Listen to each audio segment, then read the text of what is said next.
Hello and welcome to the Max Effort Kitchen. I am your host, Chef Matt, and we will be enjoying a nice Sunday together. It's beautiful outside, blue skies. I see some clouds kind of rolling in, but they're really high clouds, 60 degrees. I don't even know what month I'm in right now, but it's, let's just say I'm taking advantage of it, just being outside.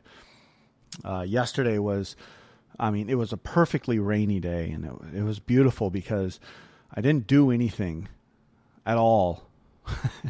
It was like the hangover from Thanksgiving and Black Friday, and I woke up and I had a teammate come over, and we, had a good max out session, lifted in the garage, and after he left, I literally put on some sweats and hung out with the family, watched some movies, played around, and waited for, the big Black Friday shopping gift that I always get every year to show up.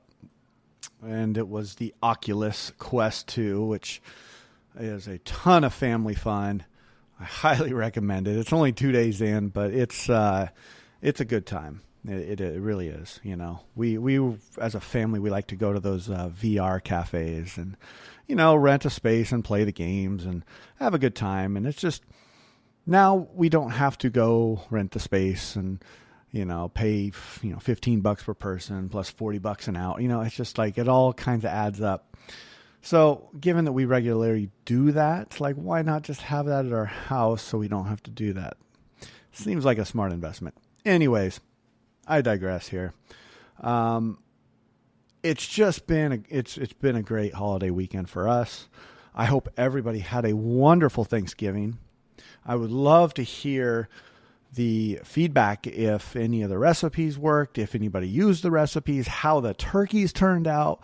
Oh, please post your turkeys. I don't even care if you use my recipe or not. Post the turkey. I want to see it. We did our turkey on the Traeger, and actually the first time I've ever used a Traeger for the turkey, and it was phenomenal. I mean, I got pictures, I'll post them, but the skin was perfectly like crispy and golden, like reddish brown. The meat was cooked perfectly. The dark meat was even better. This thing just came right off the bone. There wasn't much bone left because what we did is we called a technique called spatchcock, which is basically where you take out the whole backbone. And maybe down the road we'll talk about what that is all about, but it really worked out. I'm going to take a drink of my Peppermint Bliss double shot mocha here, so bear with me. A nice little holiday drink there. It's that time of year. I got my sparkling cinnamon candle burning, drinking my peppermint mocha. I am a fool for this holiday. I am a fool for all of this season. It is just the way I am. It's just the way I was brought up. And, it always brings back really good memories, no matter where you are in life. And it really, really does good things. And it helps me remember and points out the things that are important.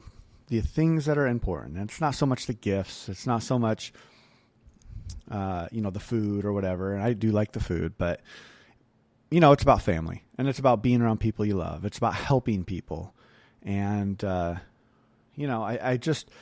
it's one of those things at this time of year, I just get this even more of an urge to go out and, donate or help or give some time or, be there for somebody that needs it more than I do. And it's something that I really like to incorporate my kids with. I have what's called a giving fund. And what I do is I take out of every paycheck, 2% of my paycheck, and I put it into this account. And this account is only touched for giving, right? So whether it's, you're at the store, you buy a little extra food, maybe you give it to somebody on the sidewalk. Maybe you're buying, the whole line of coffees behind you. Maybe you're donating it to a family in need. Maybe buying some gifts for people who need it for their children who can't afford it. I always keep my ears and eyes open for that type of stuff, even more during this time of year. But it's like this time of year is really where we want people to come together and not have to worry about stuff like that. So it's just like, let's take the time to give. And I'm a big believer in karma.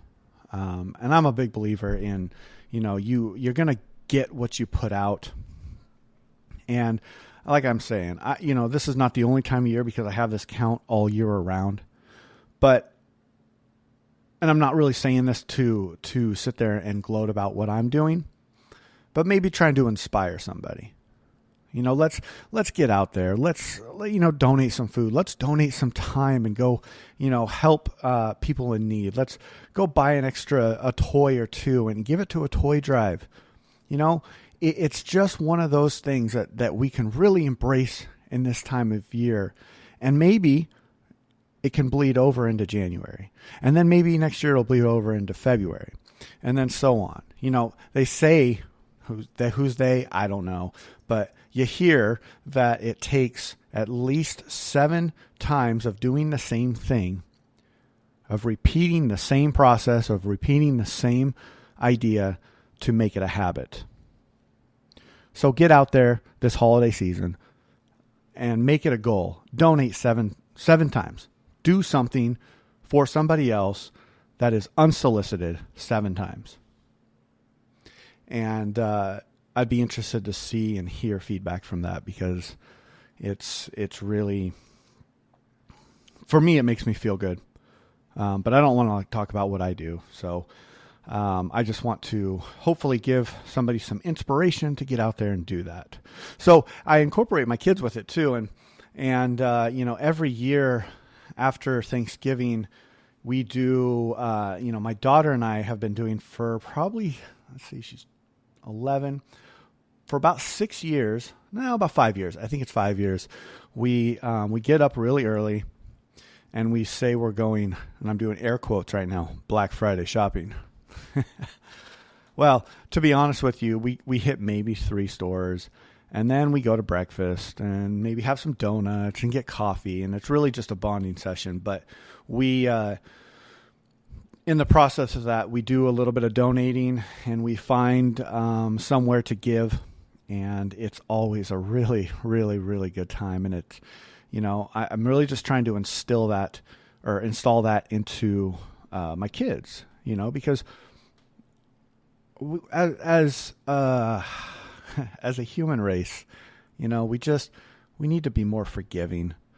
We need to be more giving, and period, but forgiving as well. And, it really came to light because I was out running errands today and going to a couple different retail stops, right? And this whole holiday shopping, it kind of amuses me a little bit because people are just so angry. Like, why are we tackling people at Walmart just to get the TV that's, maybe $50 to $100 off? Like, what? Why are they having to stock their stores with, security guards and police officers just to get a deal? Okay, so I find it to be, I don't know what the word is, but it really challenges me. Really challenges me to see it. It challenges me to see people in line getting mad at, the people behind the counter about something they can't control. I watched a guy today get mad because the guy behind the counter at, it was a GameStop or something like that. But the dude behind the counter was like, hey, do you want to donate $1 to, X charity and whatever? And the guy looks at him and goes, hell no. Why would I want to do that? Why are you even offering me that? And started getting into him about it. And it was just I'm not the guy to sit there and cause a scene, but I was biting my tongue to just be like, man, give this guy a break. I watch another lady at, another grocery store sit there and get upset with the cashier because, she couldn't price check something and decide if she wanted it in line right there. It's just these little nuances that we have as a human race. Is like, let's just take a step back. Why are we so rushed? Why are we so angry? This is supposed to be a happy time of year. We're supposed to be walking around with smiles on our face. We're buying gifts to give to people. Like, let's embrace that, right? Easier said than done. I totally understand. Everybody's going through their own stuff. Everybody has their own issues. But for me, if I can affect one person's life, that's a win for the day. So that's my little rant. We're going to move on here. But, on the subject of holidays, I will say that my house has completely exploded of Christmas. And we celebrate Christmas in this house. We also, it's funny because the other day we were listening to Adam Sandler's Hanukkah song. It's one of my favorite songs, favorite holiday songs.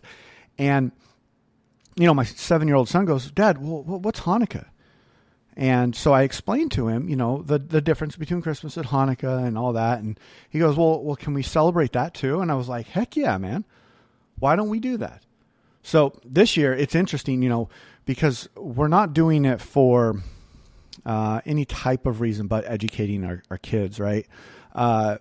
That's the sole purpose of doing stuff like that, because I've always really believed in educating my kids to really understand, so they can make their own choices, because that's what I believe in. Personally, that's what I believe in. But anyways, so, although our house has exploded with Christmas lights and decorations and Santa Clauses and tacky lights outside, it's just, it's one of those beautiful things, and it warms my heart. But we're also going to have a day where we celebrate and we talk about Hanukkah and what it is, and give our kids those options. And I love it. I love to be able to do that. And if I'm coming off ignorant in any way, totally not meaning to, but at the end of the day, this is what I believe in. So, I'm open to discussion if that's a challenging thing to you, but I really think that it's just a really neat thing to do. And I like to be able to give my kids options, because yes, they are kids, and yes, they need parental direction. Is that the right word? Yeah. But I also want them to learn how to make decisions at a young age. Growing up, myself and a couple other, people that I know, it was just so guarded with like, this is what we do, and because we do it. This is what we do, and here is why. Eat that food because I said so. Brush your teeth because I said so. There was never any explanation growing up. And so one thing that I strive to do is be like, it's not like I sit down with my kids and explain every little process, but if I see an opportunity, I'm going to explore it. And it'll be fun. It'll be a fun little experiment. And we like to do experiments in this house. So Christmas has exploded here. We're going to celebrate Hanukkah, and it's going to be a fun year, and I'm looking forward to it. December's always just bonkers of a month. My daughter was born on the 20th, and then we have, family coming in all week, and it's just been, it's going to be crazy, but I can't wait for it. I live for this type of stuff. I love it. And, my dad passed in 2019, and he was such the glue of the family. And every year, you did kind of your own things, but everybody always came together at his house. And, for the past couple of years, we've been not lost, but like, okay, well, what do we do now? And, this year, my younger brother hosted Thanksgiving, and my older brother came down, and he was my dad was very missed, but at the same point, you saw a turning point. You felt this turning point of like, oh, now it's our turn. Now it's our turn to create this for our kids. And we all have kids, right? And they were all there, and, they were seeing everything that we were doing. And it was just, it was a really cool a moment in time of like, kind of stepping back. I'm always the guy that kind of steps back a little bit and watches everybody. It's, if you see me do it, it kind of looks creepy, but it's at the same point, like, I like to reflect. And so I'm stepping back and I'm just watching everybody. I'm watching them all interact, all the cousins. And, I haven't seen my older brother in a couple of years. And there was very minimal drama, but at the same point, we still came together. And it was still such a beautiful moment. And so I encourage anybody out there, and I talked about this in my last podcast, to like get out there and be with family and be with loved ones. It's so needed in this time because there's so much anger in the world. And, there's a saying I have that is very, very close to me and how I live my life, which is, make sure your own house is set before you start working on others. So that's what I'm doing, working on my own house. And, but we got through that Thanksgiving series, and I got some really, like I've been telling you guys, I got some really great feedback. Saw some great pictures, but it's been a little quiet over the holiday weekend, which is totally like that's expected. I can't wait to see some turkey pictures. I can't wait to hear about what people were making out there. I know I had some people reach out to me about the cranberry sauce recipe, and that was awesome. So we're going to launch a new series today. And I say new because it's new to this podcast, but I've actually done it, semi-done it before. I did it for my weightlifting team, so I didn't really put it out to be something that was fully public. But if you are on my weightlifting team, you have heard all of this information and probably done it before. That doesn't mean you can't do it again. But we are going to launch an entire pizza series. We're going to talk dough, all the different variations, all the different ways to make it. We're going to talk sauces. We're going to talk toppings. We're going to break down any and all ideas of what pizza is, because pizza gets such a bad rap, and it's just, it's bonkers. It blows my mind a little bit that people look at pizza like, oh, that's just like a peasant food, or pizza is not good for you. Oh yeah, I'm sure there's pizza out there that's not good for you, but I personally have been working in the pizza industry for going on 10 years now. That's, the company that I work for is primarily we do high-end pizza. And we have multiple locations. And so part of my job is actually, I oversees kind of the back end of things, the back of the house, the kitchen, the recipes, developing new specials and stuff like that. But over the course of those 10 years, like there's one thing that I've noticed about pizza, no matter what you think about it, is it always puts a smile on everybody's face. Always. You could be having the worst day in the world, but guess what? It's pizza night tonight. Something to look forward to. I mean, I guess you got Taco Tuesdays, but other than that, like, what other food has their own day? So many families I know are constantly talking about, oh, it's pizza night tonight. Friday is my pizza night. Or somebody, actually I have a really good friend that Mondays are the pizza nights, which I love that idea because if you think about it, they got 2 kids. They're both highly successful people. And, it's the hustle and bustle on Monday, right? Nobody wants to come home and cook after a long weekend and Monday of just like getting back into the swing of things, being exhausted. Monday is the new pizza day, and I freaking love it. I think it's the best idea ever. And We use it here sometimes. We use pizza. I'm not going to lie. We eat pizza a lot in this household. I think my daughter has it at least 5 times a week. I eat it quite often, obviously because of my job, but I also do not discriminate on any pizza places out there. There may be 1 to 2 pizza restaurants that I will not eat at, and I'm not going to name them because I'm not, there's no reason to do all that. But I'm telling you right now, I'm eating all kinds of pizza, and that's the one question I get when somebody finds out, what I do, and they're like, well, so are you a pizza snob? So do you, what, you're eating Domino's right now. Yeah, I love pizza. I think everybody brings their own source of flavor to pizza. And that's what pizza is it is a platform. It is a vessel to create some of the most amazing flavors. Like, I can't tell you, I wish I could sit down and have you this podcast was more of a virtual thing where you're all sitting at a table and I just bring out pizza after pizza after pizza and just be like, okay, this is the inspiration here. This is where this comes from. This is why I built these flavors.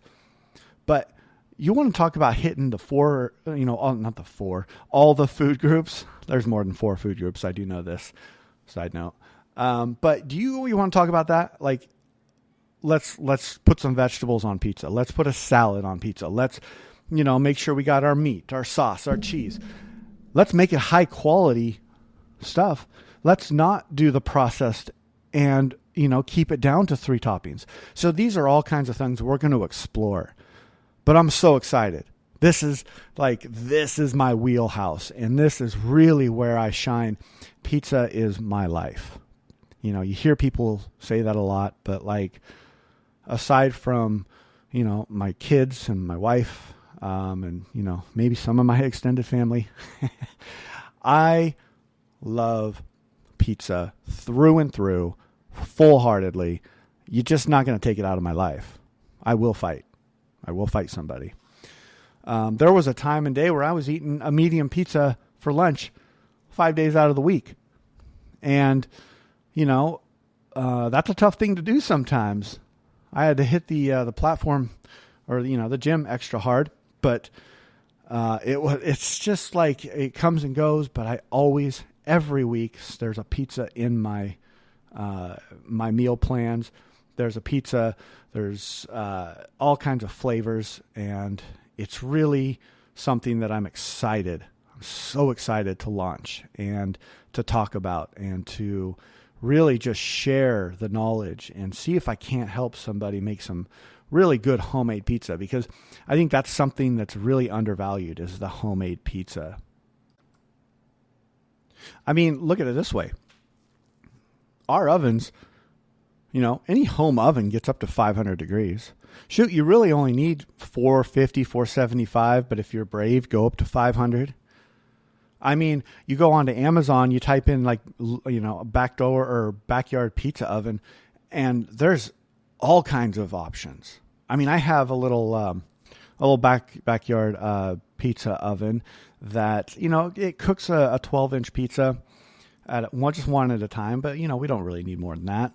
But it's fun. It gives me the wood fire option. I have a gas option, and I think it ran me almost $300.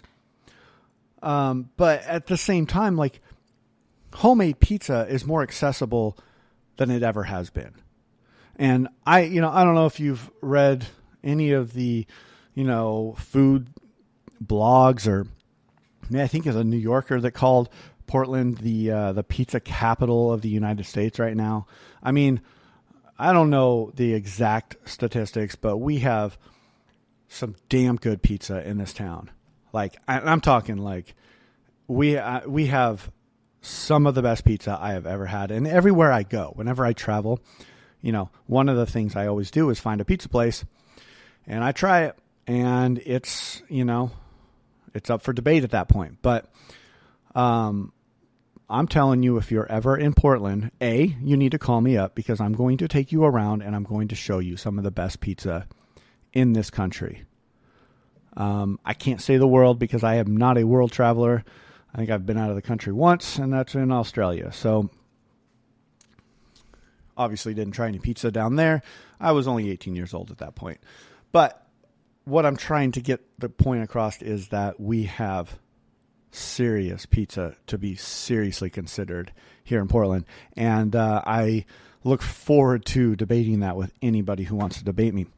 But today, we're going to start this series off with no other than pizza dough. So the foundation of what we're doing, the foundation of what pizza is, right? I mean, it's not a pizza if it's not made out of some sort of dough. I mean, you got all kinds of doughs. You got gluten-free doughs. You got vegan doughs, cauliflower crust.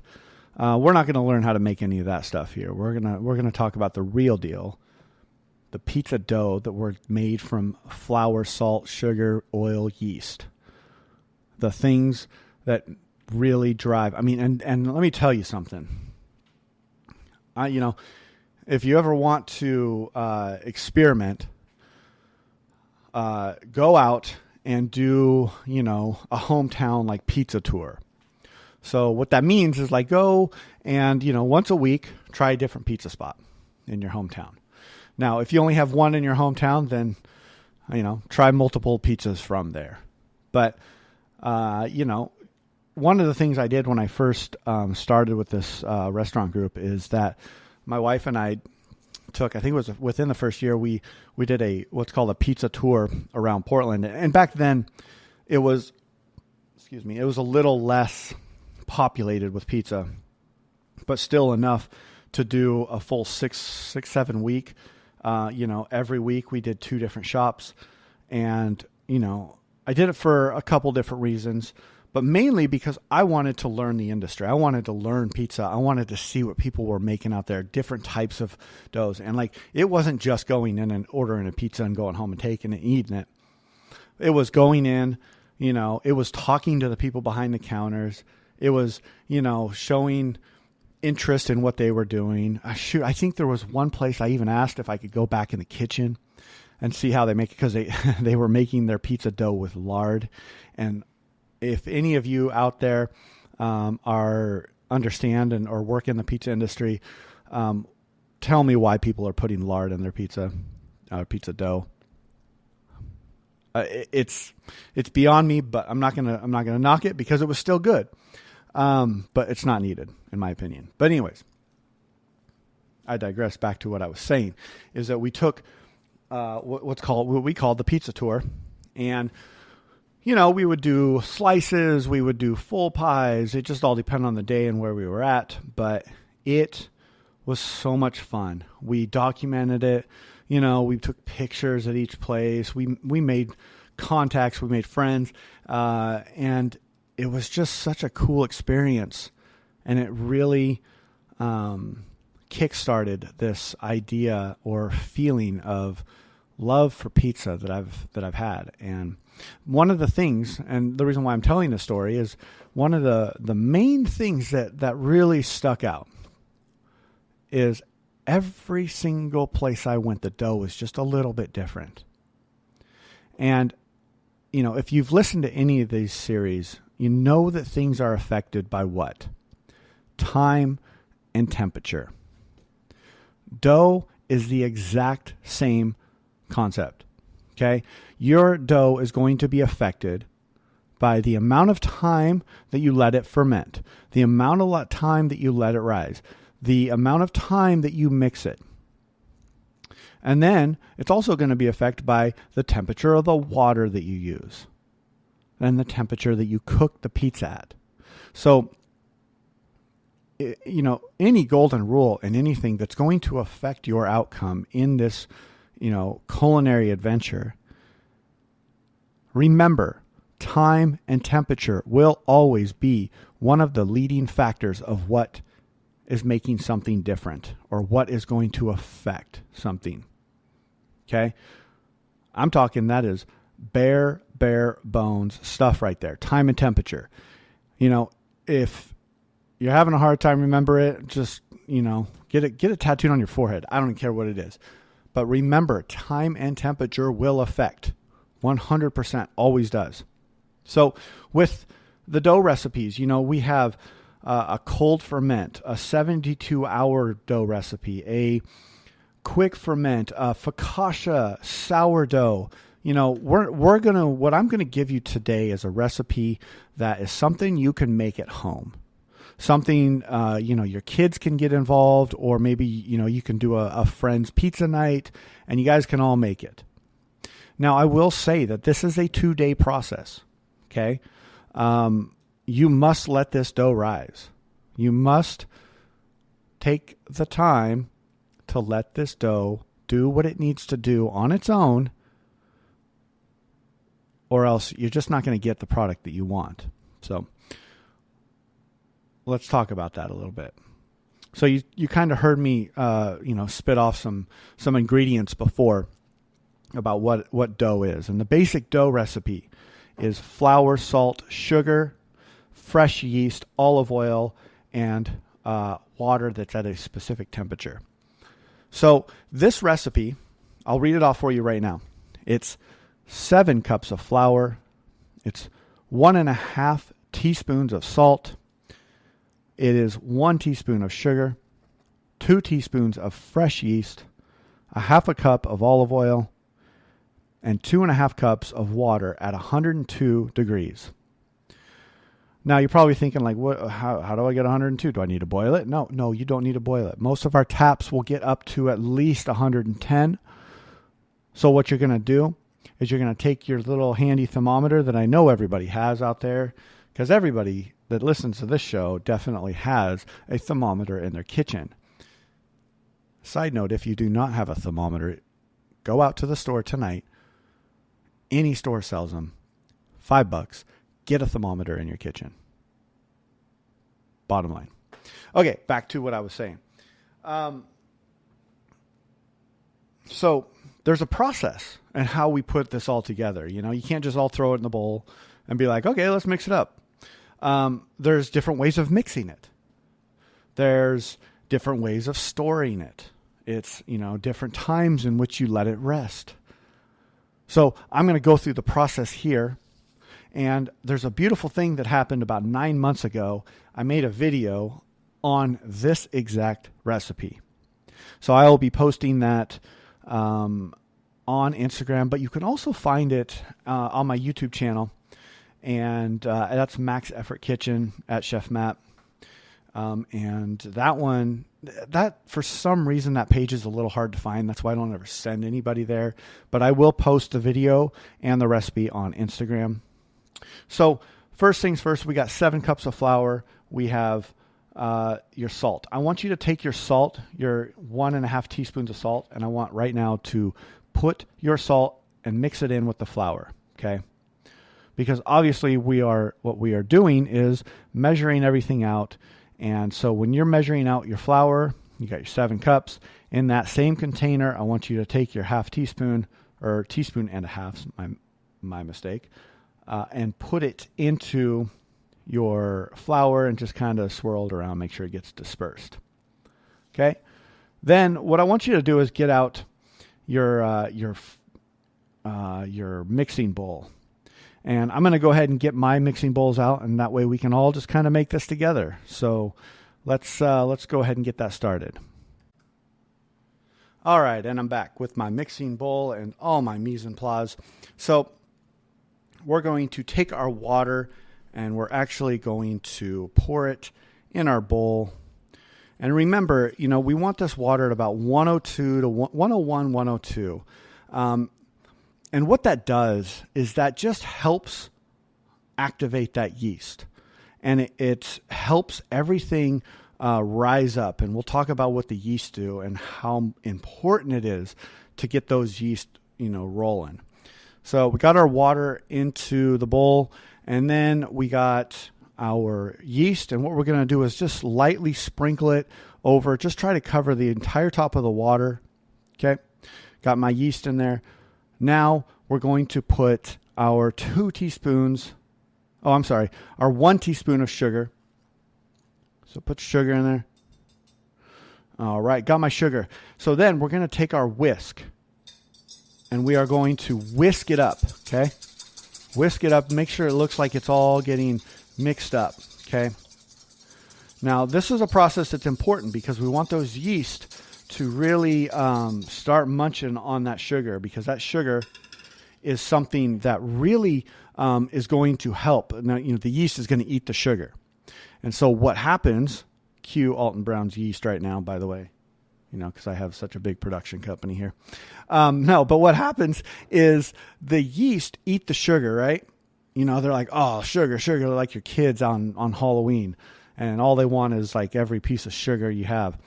So they eat it up, and then they're sitting back and they're like, this gas bubble starts coming up, and they're burping and creating these like giant, just these beautiful gas bubbles.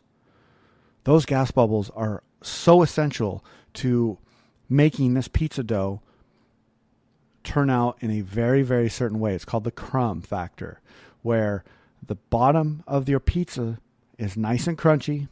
The top layer is a little charred and crunchy, and then the inside is nothing but air bubbles and structure of dough. And I'll be posting pictures of what that looks like, later down the road when we're on our finishing one. But this process right here is essential to getting that process. Okay, so we have our water, sugar, yeast mixed up. Now we're going to let this sit for 15 minutes. Now, what's happening is what I just explained. The yeast are eating up the sugar, creating some gas bubbles. And we need to let them do that. So that's what the 15 minutes is for. At least 15 minutes. You can even go 20. Don't let it go too long. I wouldn't say more than 30 minutes, because then they'll start to those bubbles and the gases will start to just dissipate into the air. And we don't want that to happen. We want to capture those things at prime. And so 15 minutes is really that good time to start to add all of our other ingredients. Okay. So our yeast is eating away right now, creating these gas bubbles. Then once our 15-minute timer goes up, yet another kitchen essential. If you don't have a timer, make sure you put a timer with your thermometer or your thermometer and purchase that one. If anybody out there needs help buying these things, you let me know. I will send you one. Okay. These are just kitchen essentials that if you don't have, then you're not going to be successful. Okay. So you'll hear me talk about that, as we go through, but just get yourself a thermometer and a timer if you don't have one. I mean, we all have cell phones. Those have timers on them. So ovens have timers on them, but you don't have to go out and buy one, but just know how to use it. All right. Back to the recipe. So once the yeast are done, we're going to add that olive oil. Okay. Give it another nice little whisk. Whisk that up a little bit.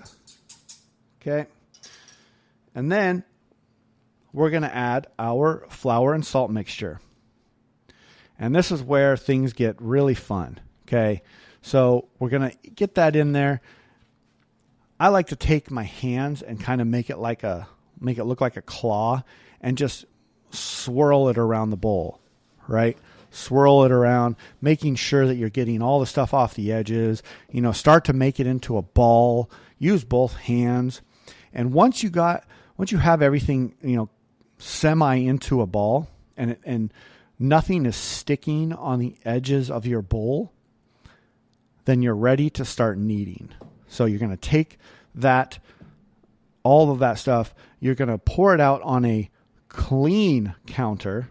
Let me emphasize that, a clean counter. So make sure you go and you create a clean space. Sanitize your can opener, maybe dust it with a little bit of flour so nothing sticks. Don't need to do much. But you're going to pour that dough out and you are going to knead it. And all kneading is folding the dough over on itself and pushing through with your hand. And you'll see me doing that on the video. And you'll get a very good idea of what kneading is after this process, because you have to do it for a solid 10 minutes. It's not going to work if you do it for 5. It's not going to come together if you do it for 7. but at the very minimum, 10 minutes. And you'll see throughout the process of how that dough will actually go from like looking like this dry, flaky, not actually like holding all of the flour ball of, whatever, to this silky, like no flour anywhere in the vicinity, silky ball that is just ready to proof. Okay.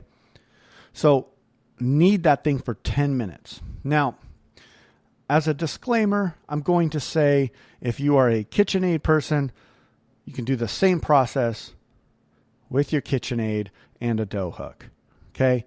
I know not everybody has the time to knead for 10 minutes. I know not everybody wants to knead for 10 minutes. I highly believe in the process if this is your first time making it. So I'm going to challenge you to do it by hand at least the first 2 times you do it. And get the family involved, get some friends involved, get a neighbor involved. Whoever you like to cook with. And if it's just yourself, then just do it yourself. But the one thing that I want to be very clear with is that understanding the process is really important. And so that's why you've heard me talk about this is making sure that, you understand what is going on with this before we start going and using these fancy tricks like a KitchenAid mixer or, like a dough proofer that does it for you, or just going out to the store and buying the dough. I guess you could do that, but then, what are you really making and what do you have control over? Because all of this, everything that I go over and breaking these down and it's all about understanding how you can control the outcome, because that's what it is. At the end of the day, it's controlling the outcome. Maybe not 100%, but damn close. So doing it the way that I'm teaching you right now is really the preferred, but it's not a mandatory thing, obviously. So everything you can do in a mixer as well. So once you get that kneading process done, once you're done with the 10 minutes and you're pushing through it and probably sweating a little bit, I know I do when I do it, and that ball is like silky smooth and there's no flour left on your counter, I want you to take it and put it into a sealed container. Put a little oil in that container in the bottom, drop your dough ball in there, seal it up, put it in the fridge overnight. Okay, so you're going to see that it will double in size. It will become a lot more airy. It's not going to be this dense ball. And when I come back on the next show, we're going to talk about what we're going to do from there, or do with the dough from there. I'm going to do. We're going to do some really cool things with the dough, and we're going to learn how to develop flavors within our dough based off of what? Time and temperature, because that's what it's all about. I'm really excited about this show, you guys. I'm going to post some, post the recipes and post some videos to make sure that do your best not to jump ahead, but if you got to jump ahead, that's cool. And maybe we could talk about what the outcome is versus what you could have done better.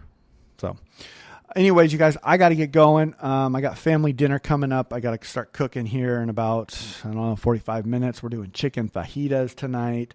Really excited. I got like a cilantro lime marinade on some chicken all day.